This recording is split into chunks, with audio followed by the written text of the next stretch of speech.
Libro del Éxodo, capítulo 15, versículos 22 a 27. Moisés hizo partir a Israel desde el Mar Rojo. Caminaron durante 3 días por el desierto sin encontrar agua, hasta llegar a Mará. Pero no pudieron beber el agua de Mará porque eran aguas amargas. Moisés clamó al Señor y el Señor le mostró un trozo de madera. Moisés lo arrojó al agua y el agua se volvió dulce. Allí mismo el Señor dio leyes y normas al pueblo y lo puso a prueba, diciéndoles: si escucháis la voz del Señor tu Dios y pones por obra lo que es recto a sus ojos, si prestas oído a sus preceptos y observas sus leyes, no te impondré los sufrimientos que impuse a Egipto, pues yo soy el Señor, el que te sana. Después llegaron a Elim, donde había 12 manantiales de agua y 70 palmeras, y acamparon allí junto al agua. La narración concuerda con lo que también ahora sucede. Al principio, la vida alejada de los placeres, o sea, la salida de Egipto, pues, la salida en este caso ya de los pecados, parece desagradable e insustancial. A quien ha abandonado los placeres egipcios, que de hecho le esclavizaban antes de atravesar el mar. O sea, cuando hay un cambio de vida, al principio parece pues que la vida es sin sabor, insustancial, ¿no? Insípida, y como que no se le encuentra mucho chiste. Pero si arroja el madero, es decir, el misterio de la resurrección, que tuvo comienzo por medio del madero, entonces el agua, es decir, la vida virtuosa, queda endulzada con los bienes futuros y en efecto se convierte en agua dulce y agradable, como afirma Gregorio de Niza en Sobre la vida de Moisés. Y esto también es algo muy importante de tener en cuenta, ya que la salida de Egipto, o sea, el decidirse a seguir al Señor, estará acompañada por criterios que no necesariamente concuerdan con los habituales.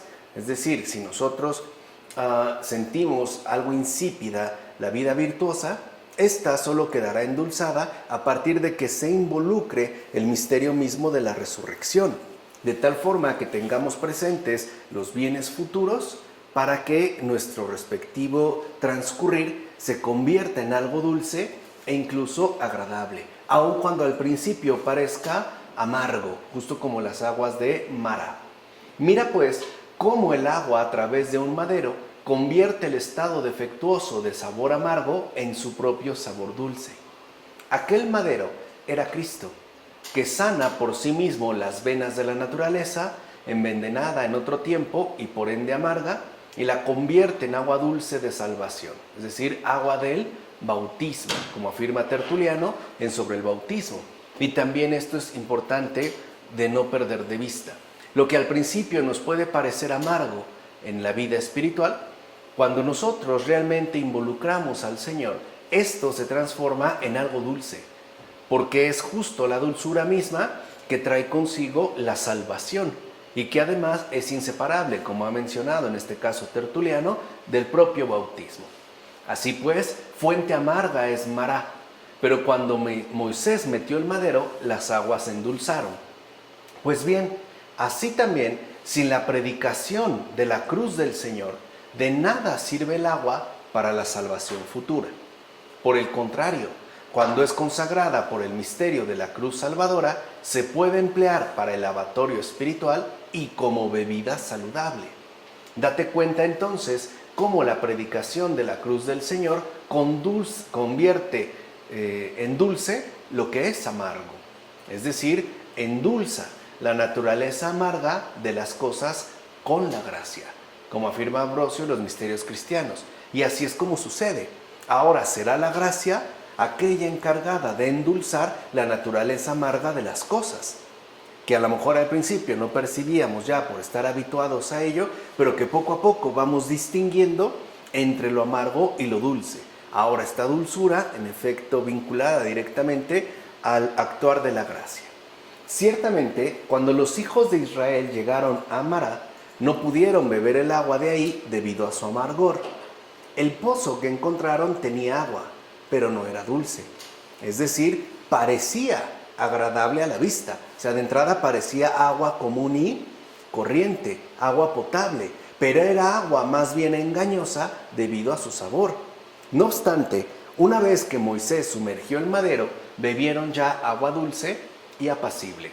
En efecto, el signo sensible de la madera quitó la aspereza producida por el agua nociva, o sea, la bebida del mundo. Porque lo que el mundo nos ofrece de beber causa verdaderos estragos en nuestra salud espiritual, incluso en nuestra propia salud corporal. Hoy que ya lo vemos, ¿no? Con bebidas, por ejemplo, tan sobrecargadas de azúcares, de sodios y de demás sustancias que están haciendo verdaderos estragos en la salud pública. Yo creo entonces que esto se hizo como señal. Me explico. El agua amarga de Mará representa la ley del Antiguo Testamento, la cual en efecto es áspera. O sea, si la tomamos así, a solas, puede parecer áspera antes de quedar suavizada por la cruz del Señor, como afirma Máximo de Turín en el sermón. Por eso les dije, en la cruz del Señor no se encuentra absolutamente nada amargo, sino esta dulzura que estamos llamados a extraer, ¿no?, en su propia fuente. Entonces, en un primer momento, la ley del Antiguo Testamento puede parecer áspera, ¿no?, en su propia manifestación, incluso quizá amarga, pero esta es endulzada al final por la cruz del Señor. Ahora es importante entonces tener en cuenta el contraste dado entre Mará y Elim, que son los dos lugares que se mencionan. Mira, después de lo amargo, finalmente llegaron a un lugar llamado Elim, donde había 12 fuentes y una multitud de 70 palmeras florecientes. Imagínense lo que es eso en pleno desierto, un oasis. Observa pues el misterio de Dios, cómo después del amargor de la ley abunda la riqueza de piedad del Evangelio. Allí, o sea, en la ley, existe una sola fuente para beber, pero aquí, en el Evangelio, hay muchas y muy dulces. Allí no hay refrigerio después del trabajo. En cambio, tras el trabajo aquí hay refrigerio y hasta premio, o sea, la vida eterna. En la ley no había más. De hecho, aquí las fuentes están a disposición de los sedientos y se ofrecen palmeras a los vencedores. Digo pues que se ofrecen palmas a los vencedores porque tras la dureza de la ley es una dulce victoria llegar a la gracia del Evangelio. Así pues, premio del vencedor es humedecer su boca en una fuente caudalosa y asimismo tomar la palmera triunfal en su mano. Con la fuente del agua, la lengua del confesor se purifica y con la palmera, la mano del mártir le honra. Por eso se habla de la palma del martirio. El primero, porque exaltó la gloria de Cristo, es decir, el confesor. El segundo, o sea, el mártir, porque rechazó el altar del sacrilegio, como afirma Máximo de Turín en el sermón. Por último, no es casual que finalmente llegaran a Elim, ya que Elim significa de los carneros. En este lugar había en efecto 12 fuentes de agua y 70 palmeras, para que, tanto por el nombre como por la imagen, fuese figura de los apóstoles y de los varones apostólicos, que serían ahora sí ya los verdaderos endulzadores. Los 12 apóstoles y los otros, esa plenitud de varones apostólicos que han funcionado y servido justo a esta dulzura evangélica, como afirma Beda en Sobre el Tabernáculo. Capítulo 16, versículos 1 a 3. Los hijos de Israel les decían: ¿quién nos hubiera dado a morir a manos del Señor en el país de Egipto, cuando nos sentábamos junto a la olla de carne y comíamos hasta saciarnos? Porque vosotros nos habéis sacado a este desierto para matar de hambre a toda esta asamblea. Empiezan los reclamos. Mira, aunque todo esto sucedió en figura en aquel pueblo, no obstante vemos que la realidad se cumple a diario en nuestra vida y profesión. En efecto, cualquiera que habiendo renunciado al mundo, vuelve a sus gustos y tendencias pasadas, yendo otra vez en pos de sus deseos y apetitos, tácitamente repite con sus obras y pensamientos lo que dijeron aquellos israelitas. Es decir, mucho mejor me iba en Egipto. Por eso no es casual que de los 603,000 hombres que se contaron dispuestos a tomar las armas al salir de Egipto, fíjense, 603,000 no es poca cosa. Solo 2 entraron en la tierra prometida. Solo 2 de 603,000. Por eso debemos seguir los ejemplos de virtud del pequeño número, esa minoría que ciertamente sobresale como fieles y leales. De ahí pues que el propio Evangelio mencione lo siguiente: muchos son los llamados y pocos los escogidos. Muchos empezamos, pocos terminamos. En consecuencia, de nada nos servirá una renuncia meramente corporal y local. De nada sirve un cristianismo exterior, un cristianismo aparente.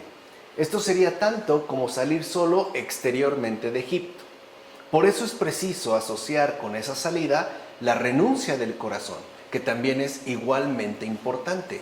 No solo renunciar externamente, sino y sobre todo interiormente, o sea, según la renuncia del corazón, la cual sin lugar a dudas es la más elevada de las dos y por supuesto la más importante, sutil y esencial, como afirma Juan Cassiano en las Colaciones. Por último, ¿qué otra cosa pueden merecer los que prefieren las comidas placenteras a los divinos alimentos, sino el lamentable retorno a la esclavitud? Estos, en efecto, anteponen los manjares enemigos a su libertad. O sea, en lugar de vivir libremente, prefieren justo algo placentero. Por eso, señalados con la marca de la esclavitud, quienes desprecian por completo un alimento libre y por tanto mejor. Estos, digo, no sirven para vivir en libertad, como afirma Novaciano en Sobre los alimentos judíos. Y a veces eso es precisamente lo que nos ocurre. No servimos para vivir en libertad, aunque sea esclavizados, pero queremos gozar de cierto tipo de privilegios. Queremos incluso acceder a cierto tipo de comodidades. Todo menos vivir en libertad. Preferimos una olla con carne, aun cuando estemos en total esclavitud, a una comida sencilla, pero libres. Versículos 4 a 21 del capítulo 16. El Señor dijo a Moisés: He aquí que voy a hacer llover para vosotros pan desde el cielo. El pueblo saldrá a recoger cada día la porción cotidiana. Así los pondré a prueba y veré si se comportan según mi ley o no. El sexto día habrán de preparar lo que han recogido, que será el doble de lo que recolectan cada día. Moisés y Aarón dijeron a todos los hijos de Israel: Esta tarde sabréis que es el Señor quien os ha sacado del país de Egipto, y por la mañana veréis la gloria del Señor, que he escuchado vuestras murmuraciones contra Él. Pues nosotros, ¿qué somos para que nos difaméis? Aquella tarde, en efecto, subieron las codornices y cubrieron el campamento, y por la mañana hubo una capa de rocío alrededor del campamento.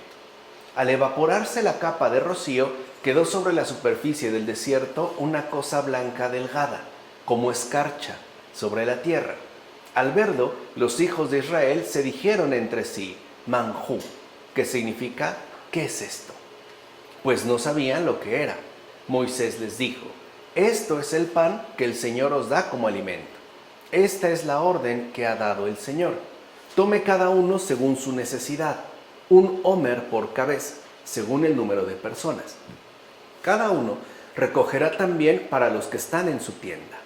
Así hicieron los hijos de Israel y recogieron unos más y otros menos. Luego lo midieron con el homer y ni a los que tomaron más les sobraba, ni a los que tomaron menos les faltaba. Cada uno había recogido según su necesidad, ni más ni menos. Moisés les dijo: que nadie guarde nada para mañana.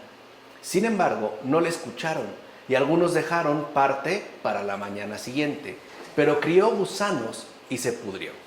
Y Moisés se irritó con ellos. Lo recogían por tanto por la mañana, cada uno según su necesidad, pues el calor del sol lo derretía. Mira, durante 40 años, fíjense, 40 años, una lluvia en forma de pan alimentó al pueblo de los judíos en el desierto. Vean nada más qué alimento y cuánto tiempo. Durante 40 años esta lluvia en forma de pan es lo que alimentó al pueblo judío en el desierto. O sea que el pan no fue debido al trabajo ordinario. ¿Qué sembraban? ¿Qué cosechaban? ¿Qué labraban? Nada. Es decir, este pan no se debió al esfuerzo humano. Más bien, una lluvia quitó todo el esfuerzo del trabajo humano y trajo consigo un suave rocío. Este pan del cielo sació entonces a los que tenían hambre, como afirma Pedro Crisólogo en el sermón. Quiere decir que también el Señor, ¿no?, está dispuesto a darnos lo que es necesario, ni más, o lo que no sea necesario, ni más ni menos, sin necesidad de que intervenga el esfuerzo humano, sobre todo en estas condiciones que ciertamente suelen ser adversas. O sea, de su providencia nos acompaña también de forma permanente. Además, estos sucesos eran una prefiguración de lo que había de venir. En efecto, este pan del cielo anunciaba la venida del Salvador, porque Él mismo es el pan vivo que ha bajado del cielo, como dice en el Evangelio de Juan. Él, pues, es el auténtico maná, el cual no deja de causar admiración y sorpresa, como afirma Casiodoro en el comentario a los Salmos. Sigue siendo manjú, que ya dijimos, significa ¿qué es esto? Pero además, esto tiene un doble sentido. Manjú, que traducimos por maná, o sea, ¿qué es esto?, genera admiración. ¿Qué es esto que el Señor ha hecho? Y sorpresa por su obra redentora. Pero también es verdad que este interrogante puede tener por lo menos un cierto acento peyorativo.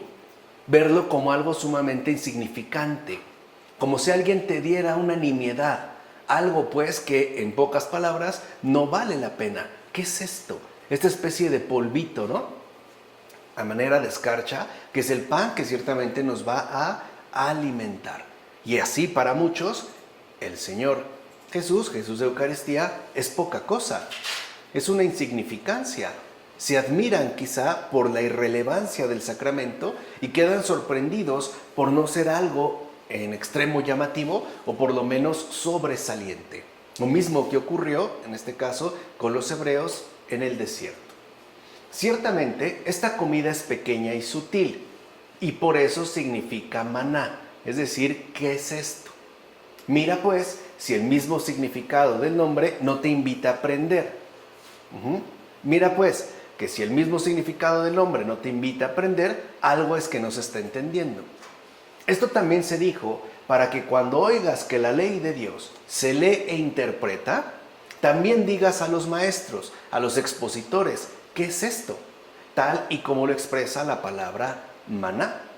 En efecto, también debes preguntar a esos maestros, ¿qué es esto? Es decir, ¿qué clase de alimento espiritual están tratando de hacernos llegar?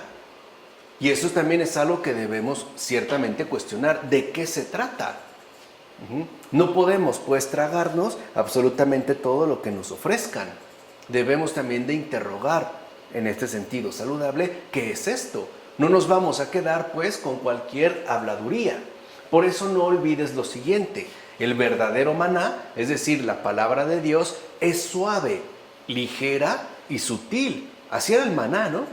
Suave, ligera y sutil. O sea que la palabra de Dios para nada es pesada ni indigesta. Si nosotros escuchamos que algún expositor, algún maestro espiritual habla de la palabra de Dios en términos pesados, que incluso nos provoca como indigestión, lo primero que tenemos que hacer es preguntar, ¿qué es esto? ¿Qué tipo de alimento nos está tratando de hacer llegar? Sobre todo cuando se asume en una línea espiritual. Eso no es maná. Eso puede ser incluso barro o tierra, pesada e indigesta. Nadie come tierra.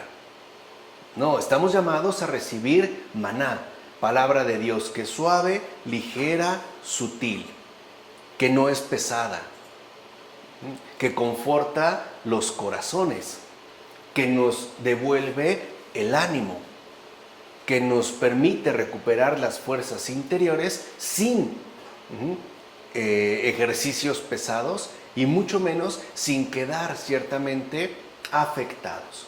Fíjate, por tanto, cómo responde el ministro de Dios. Es decir, ¿qué les dice Moisés? Este es el pan que el Señor os da como alimento. Escucha pues en qué consiste este pan. Es la palabra dada por Dios mismo. Por tanto, este es el alimento que nutre el alma del sabio, y además ilumina y dulcifica según el resplandor y el dulzor de la verdad.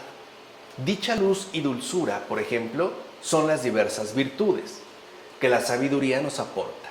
Es como dijera el libro de los Proverbios, como un panal de miel, ya que las virtudes están llenas de dulzura y suavidad. Por eso ocurre lo mismo. Si alguien nos habla de las virtudes en términos pesados y amargos, no está hablando desde la sabiduría. No es esa, pues, la palabra de Dios. Si en la palabra de Dios no hay dulzura, no hay suavidad, no es maná. Ese alimento no viene, pues, en pocas palabras, del Señor. Además, el criterio de este alimento es la igualdad. O sea, que cada quien recoja según su necesidad, sin restricción alguna. Se ofrece, no puedes imponerle. Es como a lo mejor una persona intolerante a la lactosa y le diéramos leche bruta, o como decíamos, leche bronca. Le vamos a causar un malestar tremendo. No, se ofrece sin restricción. Y cada uno irá tomando, como afirma Cipriano en una de sus cartas, sin restricción.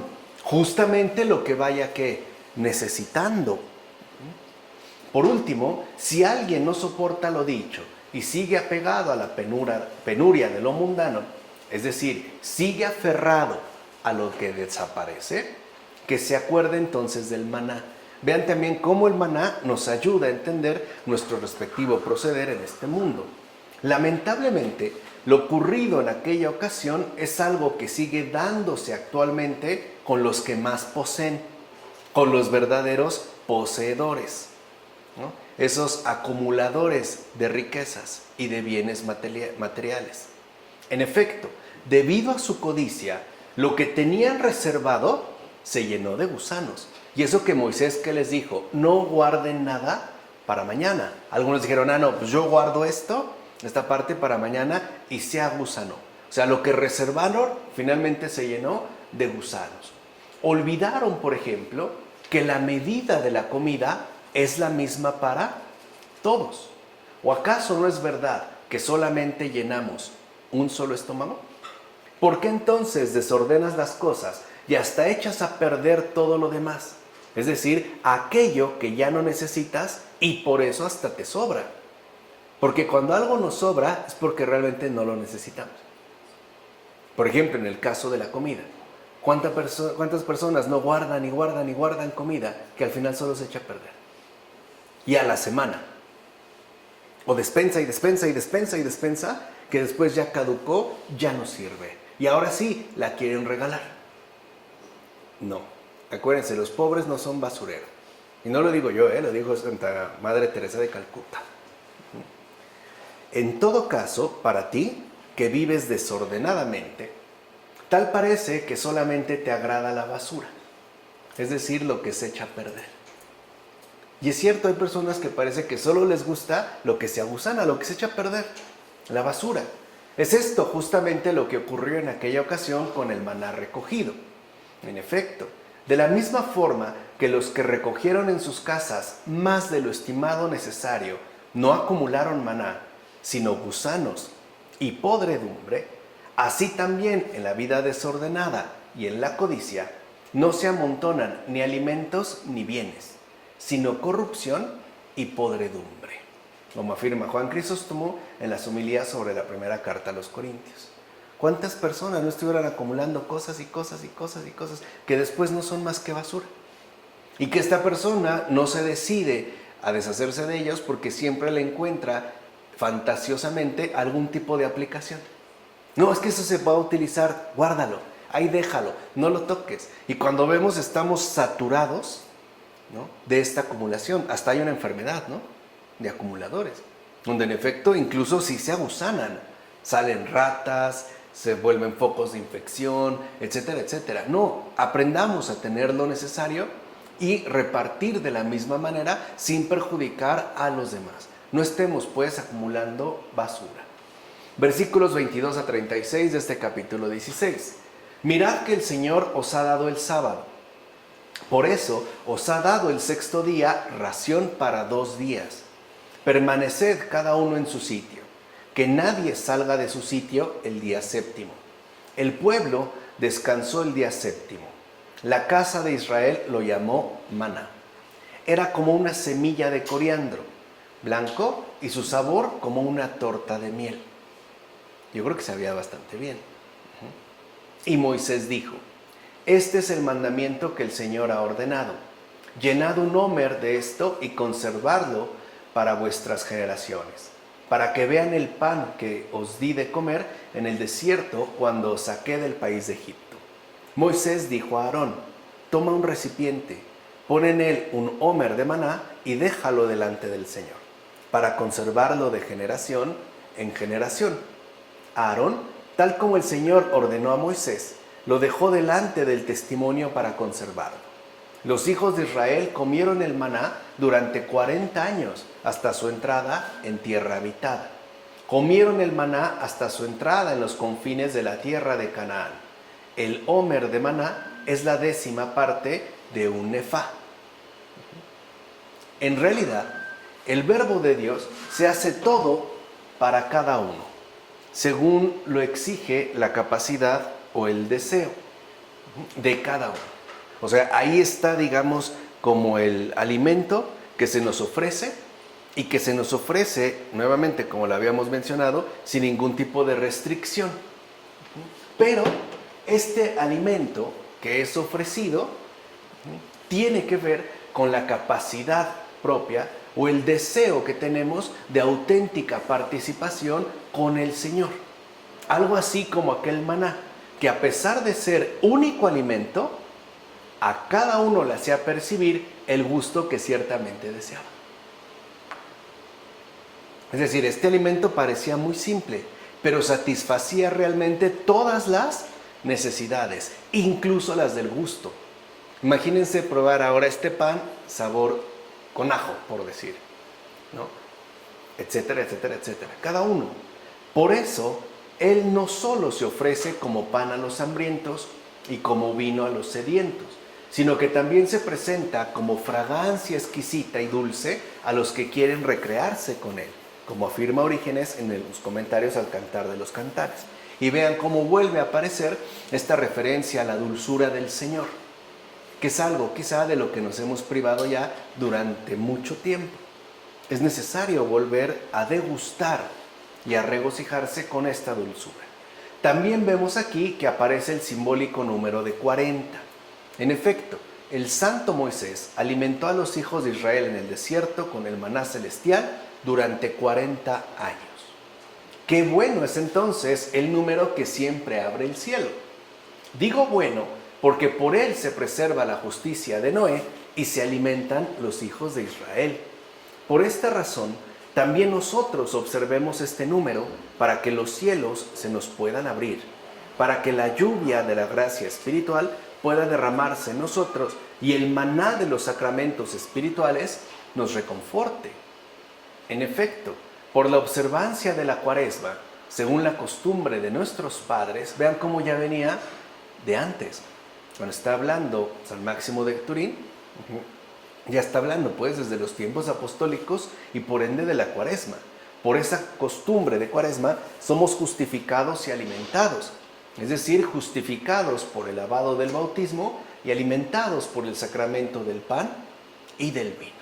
O sea que efectivamente se vivía una Cuaresma para acceder después al pan venido del cielo, al propio cuerpo y sangre del Señor. Y con respecto al significado de las medidas que se mencionan al final, veamos lo siguiente.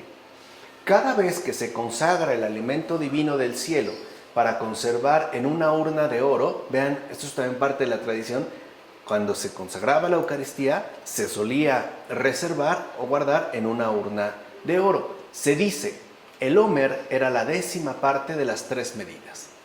Esto significa que las 3 medidas son de hecho referidas a nosotros mismos, según los 3 criterios de verdadero conocimiento, a saber, la percepción sensible, el razonamiento de lo que se dice, sean nombres o expresiones, y el intelecto debido para las realidades inteligibles, o sea, espirituales. Así pues, ¿qué es lo que nosotros, o mejor dicho, qué tipo de alimento es el que requerimos? ¿Alimento sensible alimento también racional y también espiritual. Esas son nuestras 3 medidas de alimentación habitual. Cuando una de estas 3 nos falta, entonces la cosa no marcha bien. Por ejemplo, no solo necesitamos alimento espiritual, también necesitamos alimento sensible. Pero no solo también vamos a necesitar alimento sensible, también necesitamos alimento intelectual, alimento racional, estudio si lo quieren, o filosofía, en el sentido que aquí lo hemos expuesto, para alcanzar nuestro verdadero programa de nutrición cristiana. Requerimos pues estas 3 medidas: nuestro alimento sensible, nuestro alimento racional, nuestro alimento espiritual. O sea, necesitamos, hoy diríamos, comer, estudiar y orar. Las 3. Capítulo 17, versículo 1 a 7. Pero el pueblo continuaba sediento y murmuró contra Moisés: ¿por qué nos has sacado de Egipto para dejarnos morir de sed? A nosotros, a nuestros hijos, golpeaste el Nilo y emprende la marcha. Yo estaré junto a ti sobre la roca en el Horeb. Golpearás la roca y saldrá agua para que beba el pueblo. Lo hizo así Moisés a la vista de los ancianos de Israel. Para empezar, ¿por qué tenía sed el pueblo? Parece una redundancia decir que el pueblo estaba sediento de agua. ¿No será por tanto que se habla entonces de otro tipo de agua para calmar la sed? En efecto, también es cierto que todos tenemos sed de justicia. ¿O acaso no son aventurados los que tienen hambre y sed de justicia? Como mencionó el Señor en el Evangelio de Mateo. Y no debemos olvidar que también es cierto que el alma está sedienta de Dios, como se afirma en el Salmo 42. Así pues, hay muchas clases de sed. Por ejemplo, tienen sed los justos, y también es verdad que tienen sed los pecadores. Aquellos tienen sed de redención. En cambio, estos últimos tienen sed de malos procederes. Ciertamente, los justos tienen sed de Dios, pero los pecadores tienen sed de iniquidad. ¿Qué clase de sed tenía entonces el pueblo de Israel en aquel momento? De hecho, el pueblo que debía sentir sed de justicia tuvo sed de agua, o sea, terrenal. Todavía está apegado a esa esclavitud de la que ha sido liberado. Y vean, el Señor va a dar un tiempo de purificación bastante largo, 40 años, para que vean que no es fácil asumir la trayectoria cristiana de vida. Porque nuestro apego al mundo, a lo meramente terrenal, es muy fuerte. Pero es algo que en efecto se deberá ir venciendo. Bueno, como afirma Cesáreo de Arles. Ahora bien, el pueblo intenta apedrear a Moisés. Y él ruega por los que lo quieren apedrear. Es más, incluso llegará a preferir que se le borre a él del libro de Dios a que perezca el pueblo que se le ha confiado. De este modo Moisés anticipa ya el misterio de Cristo. Él está haciendo el bien y a cambio lo que quieren para él es el mal, incluso apedrearlo. Ahora, apedrearlo en estos momentos y en este contexto es sinónimo de matarlo a puras pedradas. Y él intercede a favor de ellos, lo mismo que Cristo. O sea, está anunciando, digamos, por una parte, la ingratitud recibida, ¿no? En este caso, por parte del bienhechor, y la bondad expresada por parte de este bienhechor. Vencer el mal con el bien, como afirma Jerónimo en una carta. Dijo pues el Señor a Moisés: toma el bastón y golpea la roca, y saldrá agua para que beba el pueblo. ¿Es una piedra y brota agua? ¿De una piedra? Ciertamente, de esta piedra no brota agua si no se la golpea. De hecho, al golpearla es cuando brotan fuentes y ríos, tal como leemos en el Evangelio. Quien cree en mí, de sus entrañas brotarán ríos de agua viva, en el Evangelio de Juan.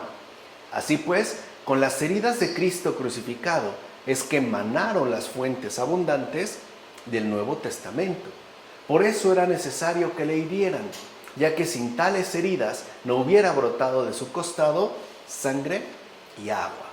En tal caso, el mundo entero habría muerto de sed de la palabra de Dios y sobre todo habría perecido completamente por falta de misericordia, como afirma Cesáreo de Arles en el sermón. O sea que la piedra que es Cristo se deja golpear y de lo que brota ahí es agua de redención, es misericordia, sangre y agua, el gran misterio. Pues bien, aquellos estaban sedientos y Moisés golpeó la piedra y manó agua. ¿Acaso esto no es obra de la gracia, que actúa por encima de la naturaleza cuando hizo manar agua de una piedra a la que de hecho no le correspondía ofrecer tal cosa? ¿No era quizá mejor haberlo hecho de un otro lugar, no de una piedra? ¿Quién espera obtener agua de una piedra? Nadie. Por tanto, es claro que no supera la credibilidad de la fe el hecho de que una virgen haya dado a luz. ¿Se dan cuenta cómo, en este caso, este padre de la iglesia no está equiparando estos dos misterios, sobre todo en términos de la credibilidad de la fe? O sea, ¿por qué nos parece inaceptable que una virgen haya dado a luz y no que de una piedra haya brotado agua? En efecto, ¿no es igualmente algo milagroso que de una roca haya brotado agua cuando no es propio de su respectiva naturaleza? O sea que también en este gesto, por ejemplo, se nos va preparando para el misterio de la encarnación, la venida pues del Señor y su nacimiento virginal, como afirma Ambrosio. Versículos 8 a 16 del capítulo 17. Vino entonces Amalec y atacó a Israel en Refidim. Vean, aquí cambia el panorama. Ahora es también otro tipo de amenaza. Moisés dijo a Josué: elige unos hombres y sal a combatir contra Amalec. Yo estaré de pie en la cima del monte con el bastón de Dios en la mano. Hizo Josué como Moisés le había ordenado y combatió contra Amalec.